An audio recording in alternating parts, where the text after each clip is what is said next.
घर में विराजमान जो आपके अर्चावतार जो ठाकुर जी हैं वो आपके लिए आए हैं। आप उनसे किसी भी भाव का संबंध रखो, सबसे बढ़िया संबंध है सखा का। ठाकुर जी को अपना मित्र मान लो, और उसके बाद एक साधारण मित्र के साथ आप जैसा व्यवहार करोगे वैसा व्यवहार ठाकुर जी के संग रखो। लेकिन हाँ, कहीं कहीं मर्यादाओं का ध्यान रखना, क्योंकि वे ठाकुर जी भी हैं। लेकिन यदि हमसे पूछें कि ठाकुर जी को शयन कैसे कराना चाहिए, तो सुनो, रात्रि में ठाकुर जी को भोजन पवाने के बाद, उसके बाद ठाकुर जी के वस्त्र जो हैं और ठाकुर जी के जो श्रृंगार आदि आपने किया वो सब बढ़ा दो। बढ़ाने का मतलब सब निकाल दो। और रात्रि के ठाकुर जी के अलग श्रृंगार रखो, जैसे मोतियों की पतली हल्की माला और सूती का हल्का पतला वस्त्र, जैसे जो हमारा नाइट वियर होता है। बस ये है कि लाल जी बिना माला आदि के, ये तो उनके संग चाहिए ही चाहिए। तो एक हल्की सी माला, सूती के वस्त्र सुंदर हल्के से। और ये इस बीच में प्रक्रिया एक और करनी है कि जब श्रृंगार उतार दो उसके बाद सुंदर सा इत्र लेकर के और ठाकुर जी को एक बार मालिश कर दो। और जैसे लड्डू गोपाल हैं बेचारे, पूरे दिन घुटने पे बैठे रहे हैं तो दर्द हो गया होगा, तो थोड़े पाँव वाँव ठाकुर जी के दबा दो। लाला पूरे दिन है गए हो, एक ही आकार में बैठे हो, आपको श्रम हो गया होगा, कष्ट हो गया होगा। अब हम रात्रि में आपको सुला देंगे, तब सहज हो जाना, सीधे होके सो जाना। हाँ, पूरे दिन ऐसे ही बैठे रहते हो। तो इस भाव से ठाकुर जी को इत्र लगाओ। और सर्दियों के समय में घी लगाओ, घी से मालिश करो ठाकुर जी की रात्रि में सोते समय। और फिर उसके बाद सूते आदि के वस्त्र पहना करके, सर्दियों में गर्म वस्त्र, गर्म वस्त्र बोले तो जैसे हमारे ठाकुर जी लबादा पहनते हैं। लबादा बोले तो एक प्रकार की जैकेट होती है ठाकुर जी की, जैसे ये हमने बगलबंदी पहनी है ना, ये बगल में बांधते हैं, ऐसे ही लबादा बनता है ठाकुर जी का। उसमें ठाकुर जी छुप जाते हैं, केवल मुंह दिखाई देता है। तो ये तो रहे वस्त्र आदि। फिर उसके बाद ठाकुर जी को हल्की सी माला धरा के, और फिर शयन सैया ठाकुर जी का जो बिस्तर है उस पर इत्र बढ़िया लगा करके नवीन जल भर के रख दो। एक बंटा जी, बंटा जी बोलते हैं ठाकुर जी का टिफिन समझ लो, एक छोटा सा टिफिन रखो ठाकुर जी का। क्यों? बोले आपने जो पवाया ठाकुर जी ने पा लिया, लेकिन उनको तो भूख वैसे भी लगती है। उस टिफिन में कुछ ना कुछ भर के रखा करो, और सवेरे फिर उसको सब में बांट दो, फिर सवेरे दोबारा भर दो। उसको बंटा भोग कहते हैं। तो रात्रि में कुछ रख दो पास में। और सबसे विशेष बात, जितना भी श्रृंगार उतारा है आपने और जो वस्त्र उतारे हैं वो कहीं और नहीं रखने, ठाकुर जी के पास ही रखो रात्रि में। क्यों? उसके पीछे एक भाव सुनो। शयन ठाकुर जी हमारे लिए करते हैं, लेकिन वास्तविकता यह है कि ठाकुर जी जैसे ही हम लोग सो जाते हैं, ठाकुर जी अपनी नित्य लीला में प्रवेश कर जाते हैं। श्री किशोरी जी और समस्त गोपियां, गोप ग्वाल सब प्रकट हो जाते हैं और ठाकुर जी के साथ फिर रात भर लीला करते हैं। तो उस समय ठाकुर जी लीला में जाएंगे और ऐसे साधारण वस्त्र पहन के जाएंगे तो फिर किशोरी जी डांटेंगी उनको, कैसे बन के आए हो, यहाँ पे लीला करनी है और आप बिल्कुल ऐसे हल्के हल्के वस्त्र पहन के आए हो। तो ठाकुर जी का श्रृंगार पास में ही रख दो कि रात्रि में यदि जाना पड़ जाए लाल जी को तो अपने आप श्रृंगार उठा के पहन के चले जाएंगे। ये सब देखो भाव की सेवा है, भाव प्रधान रखो, सेवा अपने आप होगी, आपको करनी नहीं पड़ेगी। वो सब पास में रख दो। और उसके बाद में फिर वैसे तो आश्रय का पद गाना चाहिए, उसको एक प्रकार से लोरी तो नहीं कहेंगे, लेकिन हाँ लोरी जैसा ही समझो। आसावरी, वो कौन सा राग है, बिहाग, बिहाग राग में जिनको संगीत थोड़ा बहुत आता हो वो रात्रि में ठाकुर जी को पद सुनाओ। कैसे पद सुनाओ? YouTube में से इतना पार्ट निकाल लेना, अपने फोन में रख लेना, हम गा देते हैं। नैनों में नींद भर आई लालन जू के, नैनों में नींद भर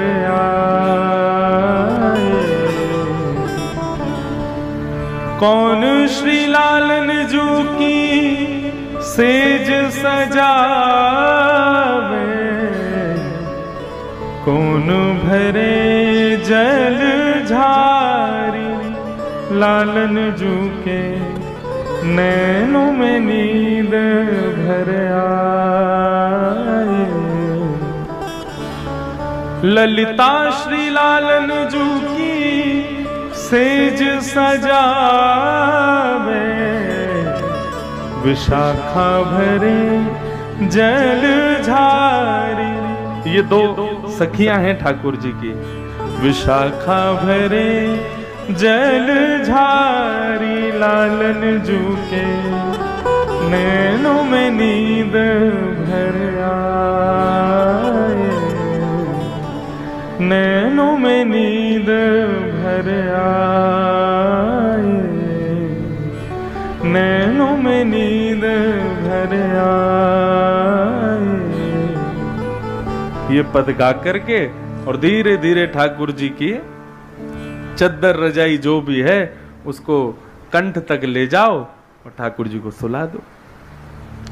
ठाकुर जी तो सुख में सोएंगे भी, आप भी सो जाओगे। फिर ये शयन का भाव है। और एक और काम हो सके तो करना चाहिए। ठाकुर जी के वस्त्र आदि बदलने के बाद फिर दूध भोग लगाओ, और दूध भोग लगाने के बाद हल्की धीरे धीरे घंटी बजाओ और एक दिए से बहुत धीरे धीरे आरती करो। लाइट थोड़ी कम कर दो। हम जहाँ रुके हैं आज वहाँ के लोगों को आमंत्रण देते हैं, रात्रि में आना, अपने लाल जी का शयन दिखाएंगे कैसे करते हैं। सब नहीं आना, जिनके यहाँ रुके हैं वो लोग आ जाना ऊपर।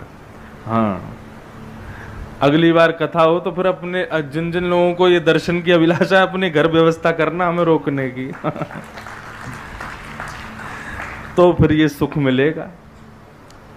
पहले हमारी व्यवस्था अग्रसन भवन में ही थी, लेकिन लाल जी को घर पर रुकना था। हैं? सो ही सुहागन प्रिय जाही रीझें। लाल जी जिससे रीझ जाते हैं उसके यहाँ अपने आप पहुंच जाते हैं। फिर क्या प्रश्न है?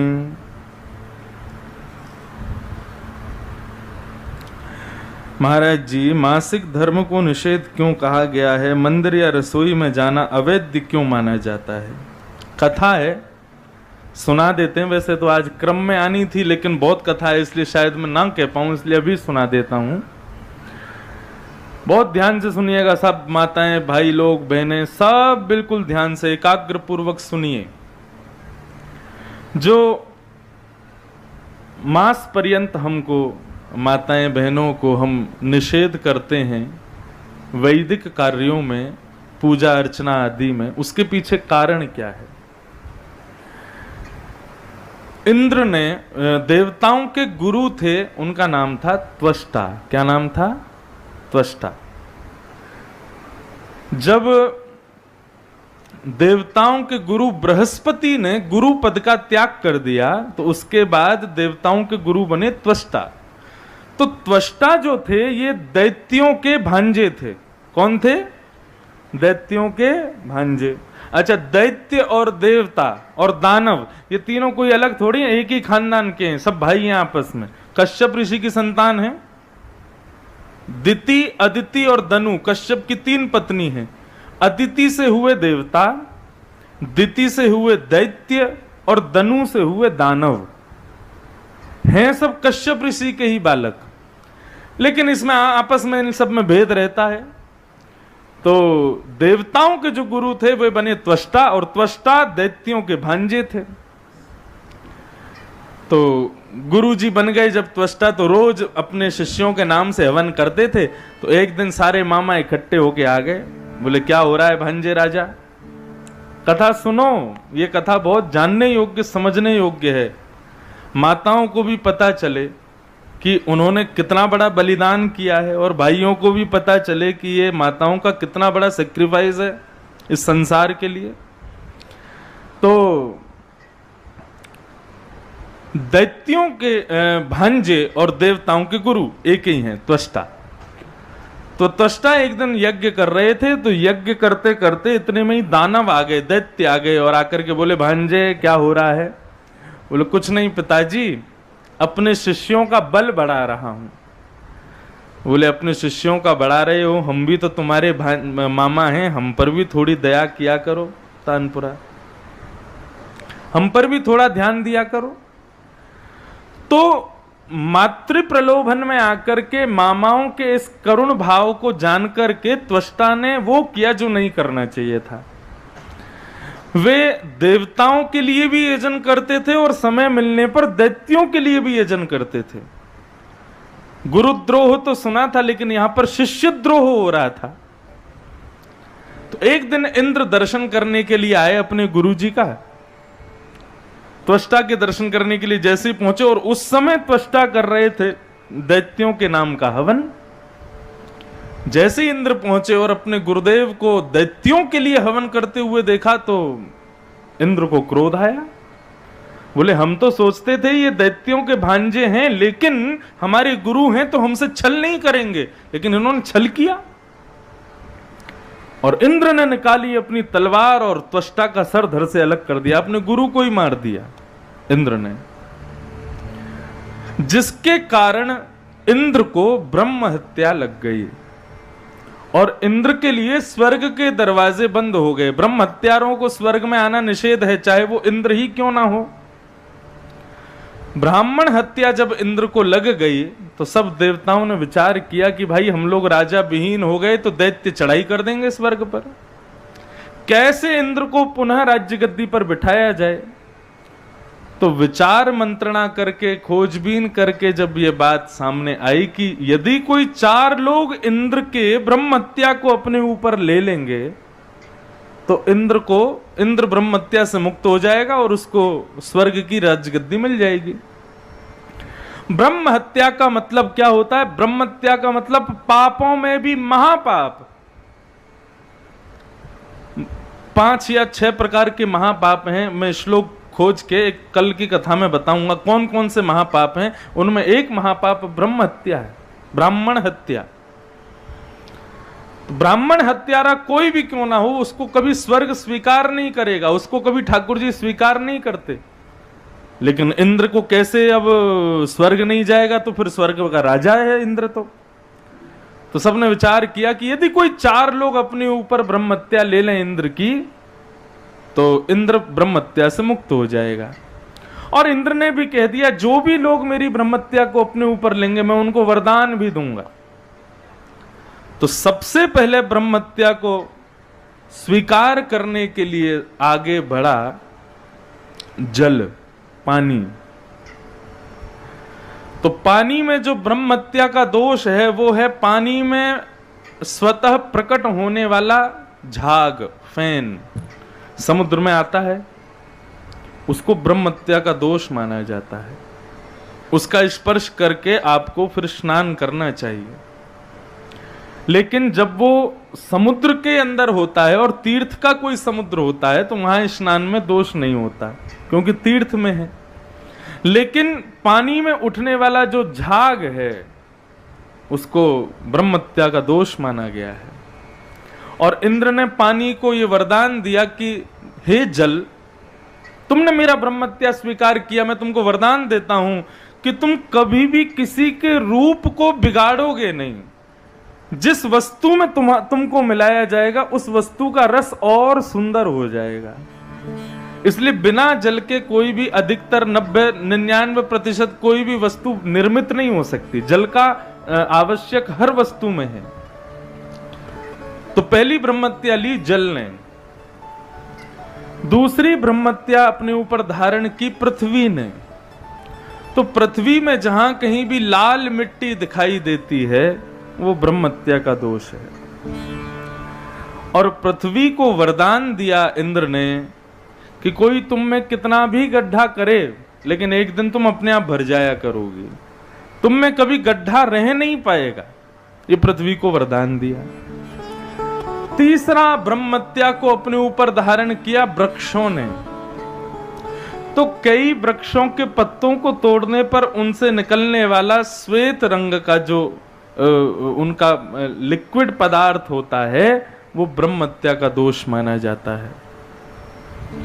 और वृक्ष को इंद्र ने वरदान दिया कि कोई तुमको कहीं से भी काट दे लेकिन तुम पुनः उदित हो जाया करोगे।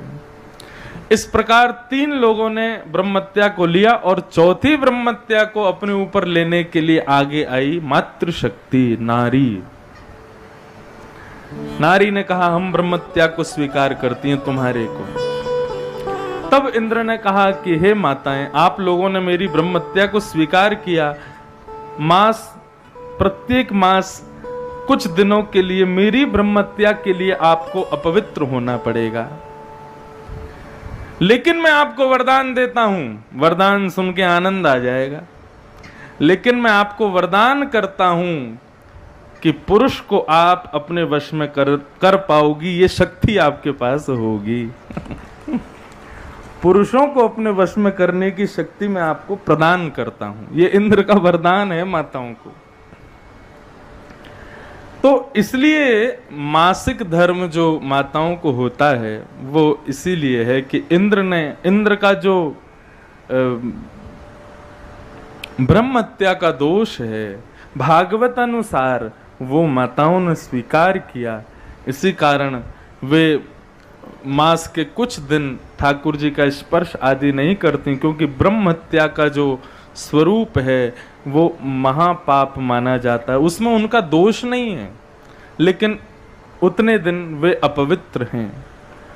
इसलिए ठाकुर जी के वैदिक कार्य और रसोई घर में जहां प्रसाद बनता है, जिस घर में प्रसाद नहीं बनता उसमें तो चले जाओ, कोई दिक्कत नहीं, लेकिन जहां ठाकुर जी का भोग बनता है वहां नहीं जाना चाहिए। वैसे तो किसी को भी अपने हाथ का बना प्रसाद माताओं को उन दिनों में नहीं देना चाहिए, इसका विशेष ध्यान रखना चाहिए। ये कोई इस पर कई लोगों की प्रतिक्रिया गलत होती है। माताओं को कई घरों में बड़े गलत भाव से प्रस्तुत किया जाता है इन दिनों में, लेकिन ऐसा नहीं है। ये उनका बलिदान है इंद्र के। इसीलिए इंद्र आज तक राज्य गद्दी पर बैठा है, क्योंकि माताओं ने उसके श्राप को अपने ऊपर लिया। तो इसलिए माता जी नहीं जाना चाहिए। फिर क्या है? गुरु जी को कोटि को प्रणाम। अच्छा, कृपया करके आज की युवा पीढ़ी के लिए कर्म एवं कर्तव्य विषय पर चर्चा कर इस विषय पर प्रकाश डालें। युवा पीढ़ी के लिए कर्म एवं कर्तव्य। देखो, व्यक्ति कर्म आजकल अपने आप सुनिश्चित करता है कि मुझे क्या करना है। वो किसी के कहने पर या किसी के बताए गए मार्ग पर चल कर के तो कोई कर्म करता नहीं। कर्म और कर्तव्य दोनों में अंतर है।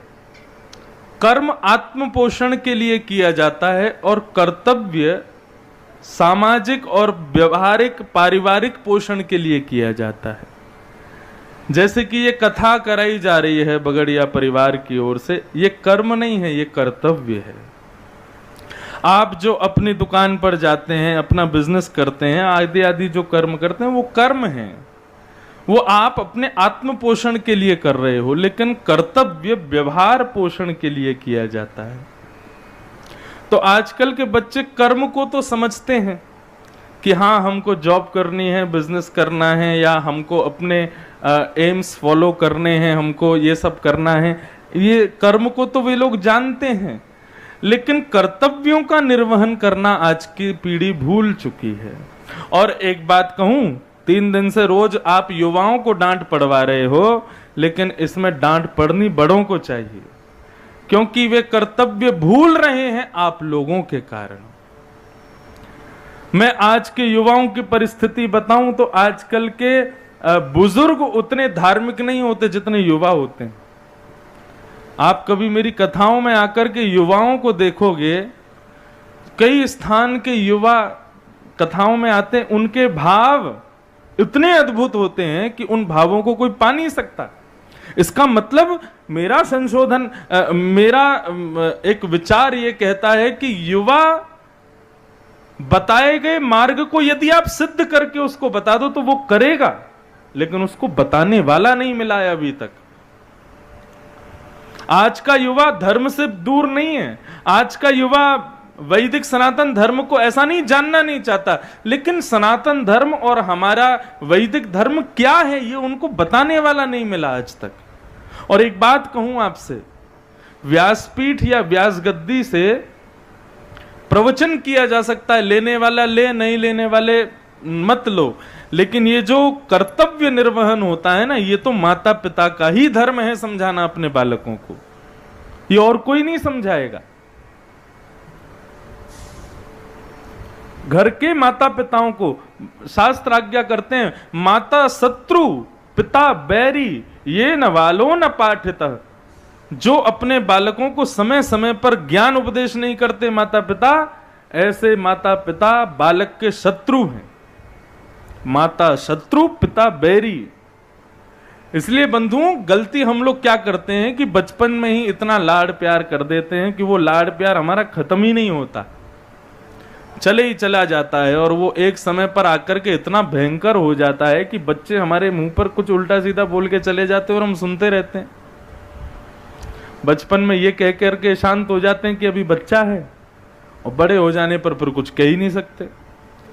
इसलिए शास्त्रों का कभी कभी अवलोकन किया करो, वहां एक एक चीज की विधा बताइए। कितने दिन लाड प्यार करो बच्चों को, लालयेत 5 वर्षाणी, बच्चों को केवल 5 साल तक प्यार करो, और 10 वर्षाणी ताड़ेत, जैसे ही बालक 5 साल का हो जाए, 4 साल तो खूब बढ़िया जन्मदिन मनाओ उसका, 5वां जन्मदिन भी मनाओ, लेकिन 5वें जन्मदिन के उपहार में क्या देना है चल बेटा अब तुमको थोड़ा तराशा जाए, मिट्टी तो आ गई, स्ट्रक्चर तो बन गया, 5 साल में चलना फिरना बोलना सब शुद्ध हो जाता है, अब आओ थोड़ा तुमको हाथ लगाया जाए। हाथ लगाने का मतलब क्या है? थोड़ा बालक को भय बना करके रखो, वो आपके नेत्रों से ही डरे। देखिए एक मेरी बात मानो, डरना कहीं कहीं बहुत जरूरी है। गुरुओं के सामने, माता पिता के सामने बालक यदि किसी बात को कहने में संकोच करते हैं तो इसका मतलब वो बालक बहुत अच्छा है। जिस बालक को अपने माता पिता से संकोच नहीं होता ना, वो बिगड़ा ही समझो उसको। संकुचित हो माता पिता के सामने अपनी बात कहने में, अपने भाव कहने में, वो बात अलग है कि कहनी चाहिए, अपनी बातें कहो माता पिता से, लेकिन संकोच आपका आभूषण बन जाए। कहीं कहीं संकोच प्यारा लगता है, गुरु के सामने शिष्य का संकोच अच्छा लगता है, माता पिता के सामने बालकों का संकोच होना, संकुचित होना, यह दर्शाता है कि बालक के अंदर कितना सम्मान। अच्छा, संकोच उसी के सामने होता है जिसके प्रति हमारे अंदर सम्मान हो। जिसके प्रति हमारे अंदर सम्मान है उसके सामने संकोच क्यों करेंगे? इसलिए लालयेत 5 वर्षाणी, 5 वर्ष तक बच्चों को खूब लाड़ प्यार करो, लेकिन जैसे ही 5 साल का बालक हो जाए 10 वर्षाणी ताड़ेत, ताड़ने का मतलब मारना नहीं, थोड़ा सा बाउंड्रीज रखो उसके चारों तरफ। कहीं भी जाने नहीं देना है, कहीं भी कुछ भी खाने नहीं देना है, कुछ भी पहनने नहीं देना है, कुछ भी करने नहीं देना है। 15 वर्ष का बालक जब तक ना हो जाए तब तक थोड़ा अंकुश रखो उस पर। लेकिन शास्त्राज्ञा करते हैं प्राप्ते तु 16 वर्षे, जैसे ही बालक 16 वर्ष का हो जाए पुत्रम मित्रवदाचरेत, फिर जैसे ही 15 साल का हो जाए वो आपकी बेटी नहीं है, फिर आपका बेटा नहीं है, वो आपका मित्र है। फिर ऊंची आवाज में बोलना बंद करो, फिर उसको बात बात पर रोकना बंद करो, बात बात पर टोकना बंद करो, और जैसे एक मित्र होता है ना वैसा व्यवहार करना प्रारंभ कर दो। अगर आपने 15 साल की उम्र तक बालक पर अंकुश किया तो रोकना, टोकना और ऊंची आवाज में बोलने की नौबत ही नहीं आएगी। 16 साल का बच्चा होते ही उससे मित्रता कर लो। अच्छा, 16 वर्ष से ऊपर के बच्चे जो कॉलेज जाने लगते हैं, स्कूल में, हाई स्कूल्स में पहुंच जाते हैं, अपने मन की बातें किससे कहते हैं? सबसे ज्यादा अपने दोस्तों से कहते हैं। वो अपनी बहन को नहीं बता रहे हैं घर में, अपने भाइयों को नहीं बता रहे हैं, अपने माता पिता दादा दादी से नहीं बोल रहे हैं। बार बार कहां भागेंगे? स्कूल जाना है, कॉलेज जाना है, बाहर जाना है। क्यों? क्योंकि मित्र जो है वो बाउंड्रीज नहीं बनाता उसके लिए, उसको पता है कि मैं जो बात कहूंगा ये समझेगा। माता पिता की तरह रोकेगा टोकेगा नहीं मुझे।